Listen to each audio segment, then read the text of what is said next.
সংস্কার প্রস্তাবের সুপারিশ নিয়ে তৃতীয় দিনের সংলাপে ঐকমত্য কমিশন। আজ প্রস্তাবনা দেবে বিএনপি ও এনসিপি।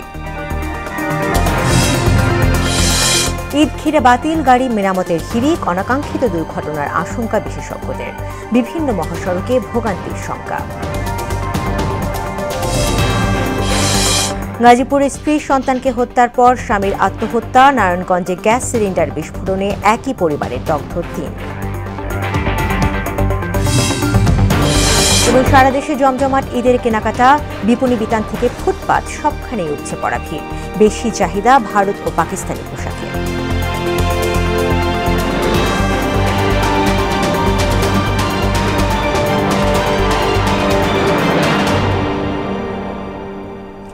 আসসালামু আলাইকুম। মোহনের সংবাদে সবাইকে স্বাগত। শুনছিলেন শিরোনাম, সঙ্গে আছি তাসমিয়া জারিন। এবারে বিস্তারিত। সংবিধান সংস্কারের ক্ষেত্রে গণভোটের দাবি জানিয়েছে রাষ্ট্র সংস্কার আন্দোলন। এছাড়া জাতীয় নির্বাচনের আগে সংস্কারে গুরুত্ব দিয়েছে সংগঠনটি। সকালে জাতীয় ঐকমত্য কমিশনের সংলাপের তৃতীয় দিনে বৈঠক শেষে রাষ্ট্র সংস্কার আন্দোলনের প্রধান সমন্বয়ক হাসনাত কাইয়ুম বলেন, কমিশনের বেশিরভাগ পয়েন্টের সাথে একমত তারা, শুধু ৫টি বিষয় ভিন্নতা আছে। সংস্কার বাস্তবায়নে ৬ মাস সময় যথেষ্ট বলেও মন্তব্য করেন হাসনাত কাইয়ুম। ১৬৬টা পয়েন্ট হয়, তাইলে দেখা যাবে যে আমরা ১৫১টা পয়েন্টে তাদের সাথে আমরা একমত হয়েছি। কিছু পয়েন্টে আমাদের ধরেন আমাদের ৫টাতে আমরা কেবলমাত্র বলছি যে আমরা একমত না, আমাদের ভিন্নমত আছে, সেগুলো আমরা তাদের জানাইছি। আর 10টার মধ্যে আমরা অন্যান্য প্রস্তাব আমরা দিয়েছি। এদিকে জাতীয় ঐকমত্য কমিশনের আজ সংস্কার প্রস্তাব জমা দেবে বিএনপি ও জাতীয় নাগরিক পার্টি এনসিপি। দুপুরের পর প্রস্তাবনা জমা দেবে দল দুটি। বিএনপির প্রতিনিধি দলের নেতৃত্ব দেবেন স্থায়ী কমিটির সদস্য সালাউদ্দিন আহমেদ, আর এনসিপির 5 সদস্যের প্রতিনিধি দলের নেতৃত্বে থাকছেন সারওয়ার তুষার। কমিশনের গুরুত্বপূর্ণ 166টি সুপারিশের বিষয়ে মতামত চেয়ে 6 মার্চ 37টি দলকে চিঠি দেয় ঐকমত্য কমিশন। এরই ধারাবাহিকতায় রাজনৈতিক দলগুলোর সঙ্গে বৈঠক করছে ঐকমত্য কমিশন। ঐকমত্য কমিশনের সংলাপের বিষয়ে আরও জানাতে সংসদে ভবন এলাকা থেকে যুক্ত হচ্ছেন আমাদের সহকর্মী তানজিদ ভুইয়া। তানজিদ, সংলাপের বিষয় এবং বিএনপির প্রস্তাবনার বিষয়ে কি তথ্য আছে আপনার কাছে, আমাদেরকে জানাবেন।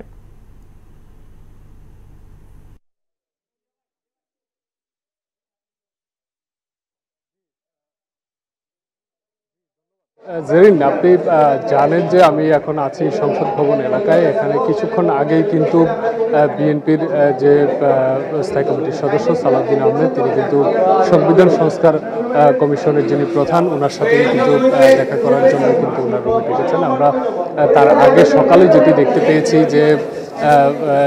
দেখতে পেয়েছি যে রাষ্ট্র সংস্কার কমিশনের যিনি প্রধান সমন্বয়ক ছিলেন, তিনি কিন্তু একটি সংলাপ করেছেন এবং সেই সংলাপের পর কিন্তু কিছুক্ষণ আগেই কিন্তু বিএনপির যে স্থায়ী কমিটির সদস্য সালাউদ্দিন আহমেদ, তিনি কিন্তু যে সংবিধান সংস্কার কমিশনের যে প্রধান, তিনি কিন্তু ওনার সাথে দেখা করতে এসেছেন। আমি একটা বিষয় জানিয়ে রাখি যে 166টি যে সংবিধান যে সুপারিশ মালাগুলো রয়েছে, 38টি দলের কাছে সেই সুপারিশ মালা পাঠানো হয়েছিল। তার মধ্যে থেকে যে কোন কোন বিষয়ে ওনারা রাজনৈতিক দলগুলো একমত এবং কোন কোন বিষয়ে আংশিক মতামত ওনারা পেশ করবেন বা নতুন কোনো তাদের কোনো সংস্কার প্রস্তাবনা রয়েছে কিনা, সেই আলোকে কিন্তু যেই 13 মার্চ থেকে এই সংস্কার প্রস্তাবনায় আনা হয়েছিল। এবং তাদেরকে আরেকটি বিষয় জানিয়ে রাখি যে এখন পর্যন্ত কিন্তু আজকে বিএনপি এবং এনসিপি এবং সিপিবির যে দলটি রয়েছে, যে এই নিয়ে 19টি দল কিন্তু যে সংস্কার প্রস্তাবনায় এবং এই জাতীয় ঐকমত্য কমিশনের সঙ্গে কিন্তু এই প্রস্তাবনায় কিন্তু ওনাদের সঙ্গে যে বৈঠক, সেই বৈঠকটি হওয়ার কথা রয়েছে। তো এই ছিল আমার কাছে সংসদ ভবন এলাকা থেকে সর্বশেষ। তানজিদ, আপনাকে ধন্যবাদ। থাইল্যান্ডের ব্যাংককে অনুষ্ঠিত ষষ্ঠ বিমস্টেক সম্মেলনে প্রধান উপদেষ্টা ডক্টর মোহাম্মদ ইউনূসের সঙ্গে ভারতের প্রধানমন্ত্রী নরেন্দ্র মোদীর দ্বিপক্ষীয় বৈঠকের সম্ভাবনা রয়েছে। বাংলাদেশের পক্ষ থেকে নয়াদিল্লিকে চিঠি দেওয়া হলে গত ২১ মার্চ ভারতীয় সংবাদ মাধ্যম হিন্দুস্তান টাইমস জানায় বৈঠকটি হচ্ছে না। তবে ভারতীয় পররাষ্ট্রমন্ত্রী এস জয়শঙ্কর ইউনূস মোদী বৈঠকের সম্ভাবনা নাকচ করেননি। শনিবার দেশটির পররাষ্ট্র বিষয়ক সংসদীয় পরামর্শ কমিটির কাছে জয়শঙ্কর জানান, বাংলাদেশের চিঠির বিষয়টি বিবেচনাধীন রয়েছে। সংসদীয় কমিটিকে জয়শঙ্কর বলেন, আগামী ২ থেকে ৪ এপ্রিল বিমস্টেক সম্মেলনে প্রধানমন্ত্রী মোদীর যোগদানের সম্ভাবনা রয়েছে। রাজধানীর গ্যারেজে বেড়ে গেছে বাস মেরামতের হিড়িক। ঈদে গণপরিবহন সংকটের সুযোগ নেয় ফিটনেসবিহীন গাড়ির মালিকরা। তাই তো পুরনো বাস রং ও মেরামতের পাশাপাশি পুরনো ইঞ্জিন আর চেসিসের ওপর বসছে নতুন বডি।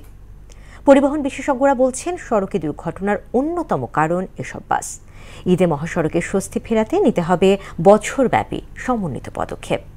শামীমুজ্জামান চৌধুরীর বিশেষ প্রতিবেদন। ঈদের আনন্দ ভাগাভাগি করতে ঢাকা ছাড়তে শুরু করবে ঘরমুখ মানুষ।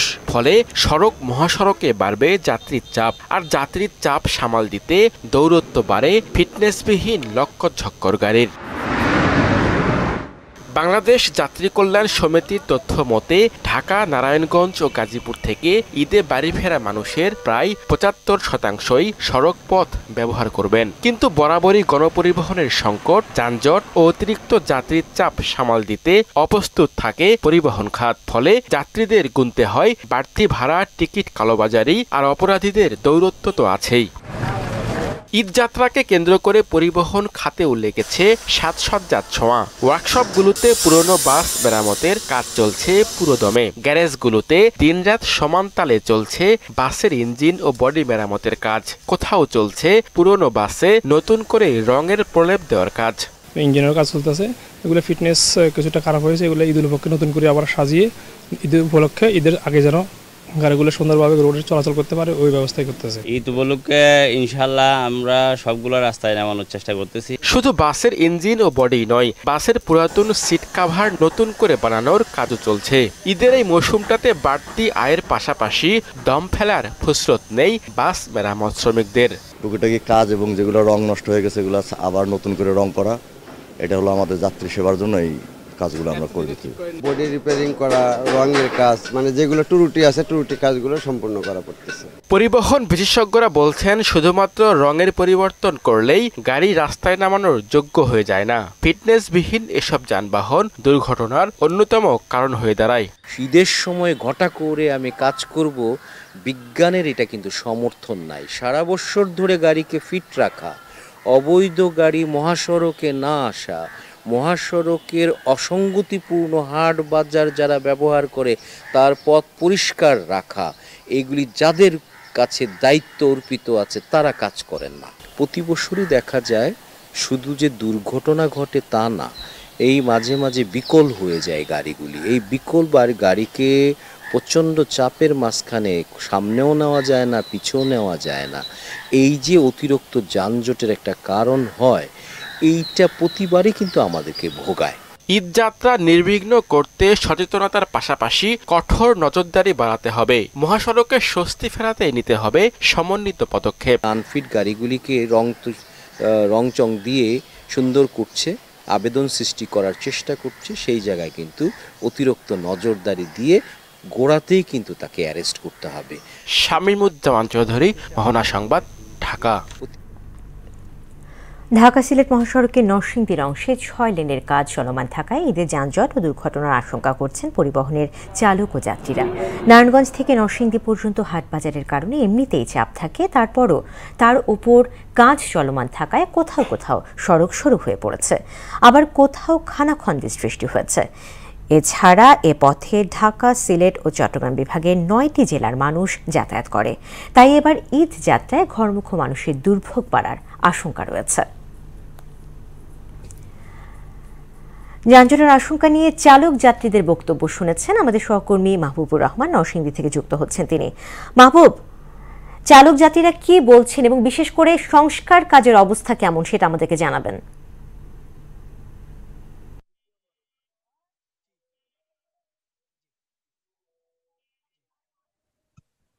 আমি যেমনটি বলেছেন, আমি এখন দাঁড়িয়ে আছি ঢাকা সিলেট মহাসড়ক নরসিংদী বেলানগর। ঢাকা সিলেট মহাসড়ক নরসিংদীর 52 কিলোমিটার অংশ রয়েছে। এই সড়কটি অত্যন্ত ব্যস্ততম সড়ক। এই সড়কটি দিয়ে জেলার গুরুত্বপূর্ণ জেলা ভৈরব, কিশোরগঞ্জ, সিলেট সহ বিভিন্ন জেলার মানুষ যাতায়াত করে। এই সড়কটিতে উন্নয়নের 6 লেনের উন্নয়নের প্রকল্পের কাজ চলমান আছে। এরই মধ্যে আবার সিএনজি অটোরিকশা দাপিয়ে বেড়াচ্ছে মহাসড়কে। এখন আমি আপনাদের একজন চালকের সাথে কথা বলবো, জানতে চাইবো যে আসলে কেন রোডে যানজট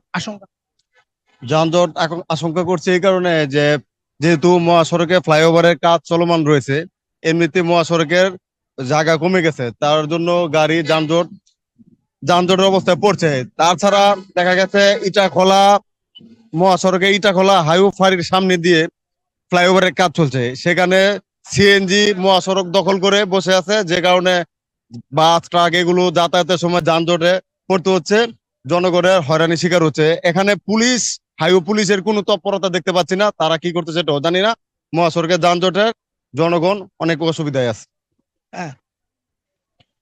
জি, যেমনটি আপনি শুনতে পারলেন যে আসলে ঢাকা সিলেট মহাসড়কে পুলিশের তেমন কোনো তৎপর নাই, অবাধে চলছে সিএনজি অটোরিকশা এবং এর মধ্যে চলছে 6 লেনের উন্নয়ন প্রকল্পের কাজ। এই কারণে ইচ্ছুক বলকে সামনে যানজটের আশঙ্কা করছে পরিবহন যাত্রী ও পরিবহন চালকরা। ধন্যবাদ। এই থেকে নরসিংদী সিলেট থেকে এই ছিল ঢাকা সিলেট মহাসড়ক নিয়ে সর্বশেষ তথ্য। মাহবুব, আপনাকে ধন্যবাদ। এবারের ঈদ উল ফিতরের আগে পরে 7 দিন মহাসড়কে ট্রাক কাভার্ড ভ্যান চলাচল বন্ধ থাকবে। তবে নিত্য প্রয়োজনীয় খাদ্যদ্রব্য, পচনশীল দ্রব্য, গার্মেন্টস সামগ্রী, ওষুধ, সার ও জ্বালানি বহনকারী যানবাহন এর আওতামুক্ত থাকবে। সড়ক পরিবহন ও মহাসড়ক বিভাগের সহকারী সচিব জসিম উদ্দিনের সই করা প্রজ্ঞাপনে একথা জানানো হয়। এতে বলা হয় 25 থেকে 28 মার্চ পর্যন্ত মহাসড়কে ট্রাক, কাভার্ড ভ্যান ও লরি চলাচল বন্ধ থাকবে। একই অবস্থা বজায় থাকবে ঈদের পরের 3 দিনও। গাজীপুরের কাশিমপুরের একটি বাড়ির কক্ষ থেকে স্ত্রী, সন্তান ও স্বামীর মরদেহ উদ্ধার করা হয়েছে। স্ত্রী সন্তানকে হত্যার পর স্বামী গলায় ফাঁস দিয়ে আত্মহত্যা করে বলে ধারণা পুলিশের। সকালে গাজীপুরের কাশিমপুর থানাধীন গোবিন্দ বাড়ি দেওয়ানপাড়া এলাকা থেকে তাদের মরদেহ উদ্ধার করা হয়। নিহতরা হলেন মোহাম্মদ নাজমুল ইসলাম, স্ত্রী খাদিজা আক্তার ও তাদের 4 বছরের সন্তান নাদিয়া আক্তার।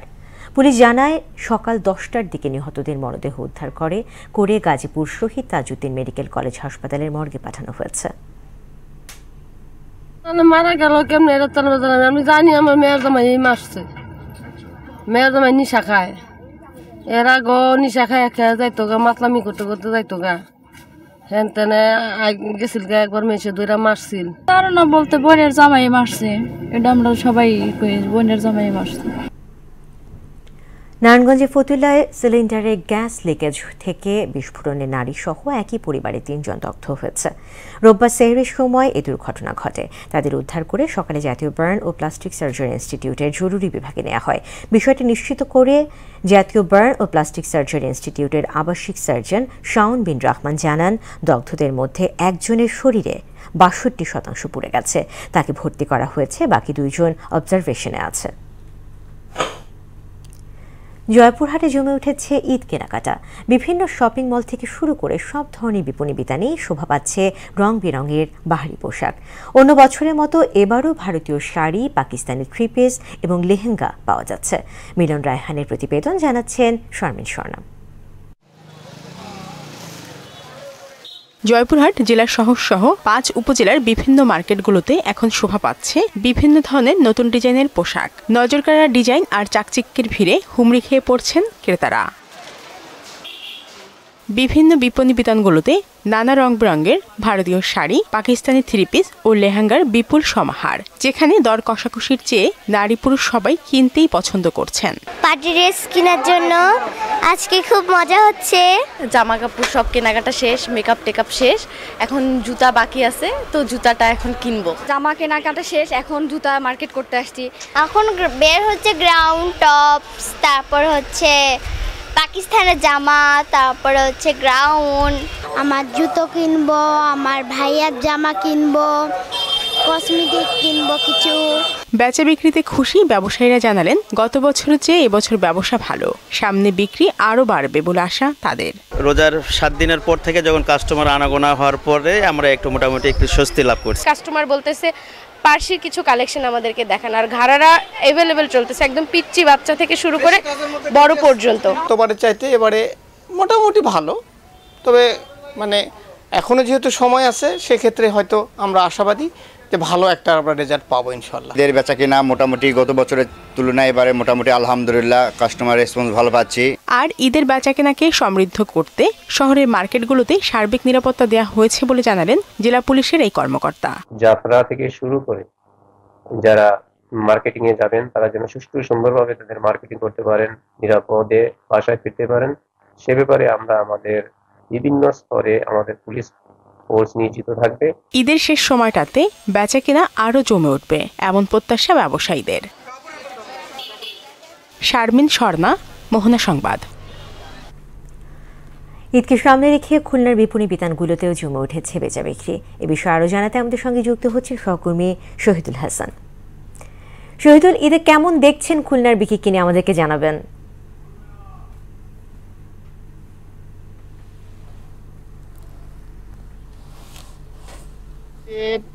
কেনাকাটা অনেক আগে থেকেই শুরু হয়ে গেছে খুলনার লোকজন তাদেরকে সাজাতে এবং তাদের যে ঈদকে সামনে রেখে তাদের পোশাক কিনতে তারা ঈদ মার্কেটগুলিতে ভিড় করছে।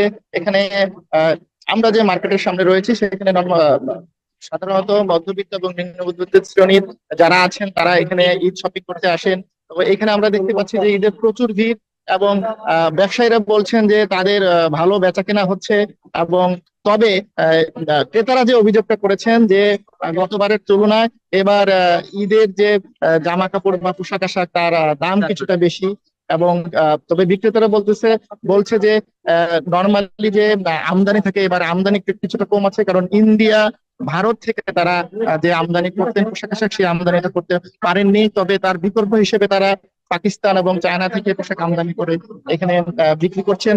বিশেষ করে পাকিস্তানি পোশাকের মেয়েদের পোশাকের যে চাহিদাটা, 3 পিসের চাহিদাটা এখানে বেশি বলে ব্যবসায়ীরা জানিয়েছেন। সেই সাথে ছেলেদের জন্য পাঞ্জাবি এবং অন্যান্য যে পোশাক আছে সেই পোশাকগুলি তারা বেশি বিক্রি করছেন এবং শুধু পাঞ্জাবি বা পোশাকের শুধু নয়, পোশাকের সাথে মিল রেখে এবং ম্যাচিং করে তারা অন্যান্য জুতা এবং অন্যান্য জিনিসগুলি তারা কিনছে এবং এই ঈদকে সামনে রেখে প্রচন্ড ভিড় দেখা যাচ্ছে এবং বেচাকেনা অনেকটা জমে উঠেছে। তবে ব্যবসায়ীরা বলছেন যে ঈদের আরো সামনে রেখে আরো বেচাকেনা বাড়বে। এই ছিল সর্বশেষ খুলনা থেকে জেরিন। শহীদুল, আপনাকে ধন্যবাদ। দেশের বাইরে খবর। ইসরায়েলি বর্বরতায় গাজায় হামাসের শীর্ষ নেতা সহ 34 ফিলিস্তিনি নিহত হয়েছে। একই রাতে লেবাননেও হামলা চালিয়ে 7 জনকে হত্যা করেছে নেতানিয়াহু বাহিনী। এদিকে ইউক্রেনের রাজধানী কিয়েভ সহ কয়েকটি শহরে রাশিয়ার ড্রোন হামলায় 5 জনের মৃত্যু হয়েছে। অন্যদিকে প্রধান রাজনৈতিক প্রতিদ্বন্দ্বী ইস্তানবুলের মেয়রকে গ্রেফতারের প্রতিবাদে উত্তাল হয়ে উঠেছে তুরস্ক। ইশতিয়াক হোসেনের ডেস্ক রিপোর্ট। গাজায় হামলা অব্যাহত রেখেছে ইসরায়েল। শনিবার রাতে তুফা, নেটজারিম করিডোর সহ বিভিন্ন অঞ্চলে বিমান হামলা চালিয়ে আরও 34 ফিলিস্তিনিকে হত্যা করেছে নেতানিয়াহু সেনারা। এ নিয়ে উপত্যকাটিতে 49,700 ছাড়ালো প্রাণহানি। ইসরায়েলি বিমান হামলায় শীর্ষ নেতা সালাহ আল বারদাবিল প্রাণ হারিয়েছেন বলে জানিয়েছে হামাস। গাজার পাশাপাশি এই রাতে লেবাননেও হামলা চালিয়েছে ইসরায়েলি সামরিক বাহিনী। এতে 7 জন নিহত ও 40 জন আহত হয়েছেন। গাজায় চলমান যুদ্ধ বন্ধের দাবিতে তেল আবিবে বিক্ষোভ হয়েছে। প্রধানমন্ত্রী নেতানিয়াহুর পদত্যাগ ও বাকি জিম্মিদের মুক্তির দাবিতে বিক্ষোভ করেন হাজারো মানুষ। এছাড়া গাজায় স্থায়ী যুদ্ধবিরতির জন্য ইসরায়েলের প্রতি আহ্বান জানিয়েছেন জার্মানি, ফ্রান্স ও যুক্তরাজ্য। ওদিকে হুতি বিদ্রোহীদের নির্মূলে ইয়েমেনের হুদেইদা বিমানবন্দরে হামলা চালিয়েছে যুক্তরাষ্ট্র। হামলাকে মার্কিন আগ্রাসন অভিহিত করেছে হুতিরা। এদিকে রাশিয়া ড্রোন হামলায় ইউক্রেনের জাপোরিজিয়া শহরে 3 জন নিহত ও 12 জন আহত হয়েছে। এছাড়া রাজধানী কিয়েভে আবাসিক এলাকায় চালানো ড্রোন হামলায় 2 জন নিহত ও অনেকেই আহত হয়েছেন। অন্যদিকে প্রেসিডেন্ট এরদোয়ানের প্রধান রাজনৈতিক প্রতিদ্বন্দ্বী ইস্তানবুলের মেয়র এক্রেম ইমামোগলুর গ্রেফতারের প্রতিবাদে রাজধানী আঙ্কারা সহ তুরস্কের বিভিন্ন শহরে চলছে বিক্ষোভ। শনিবার ইস্তানবুলে সিটি হলের সামনে আন্দোলনকারীদের সঙ্গে পুলিশের ব্যাপক সংঘর্ষ হয়। বিক্ষোভকারীদের ছত্রভঙ্গ করতে জল কামান ও টিয়ার শেল ছোড়ে পুলিশ। পরে আন্দোলনকারীরাও পুলিশের উপর হামলা চালায়। এ পর্যন্ত ৩ শতাধিক ব্যক্তিকে আটক করেছে পুলিশ। সন্ত্রাসবাদে জড়িত থাকার অভিযোগে মেয়র একরেমকে বুধবার গ্রেপ্তার করে দেশটির পুলিশ। ইশতিয়াক হোসেন, মোহনা সংবাদ।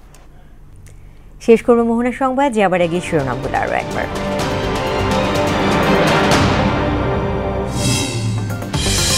সংস্কার প্রস্তাবের সুপারিশ নিয়ে তৃতীয় দিনের সংলাপে ঐকমত্য কমিশন, প্রস্তাবনা জমা দিয়েছে বিএনপি।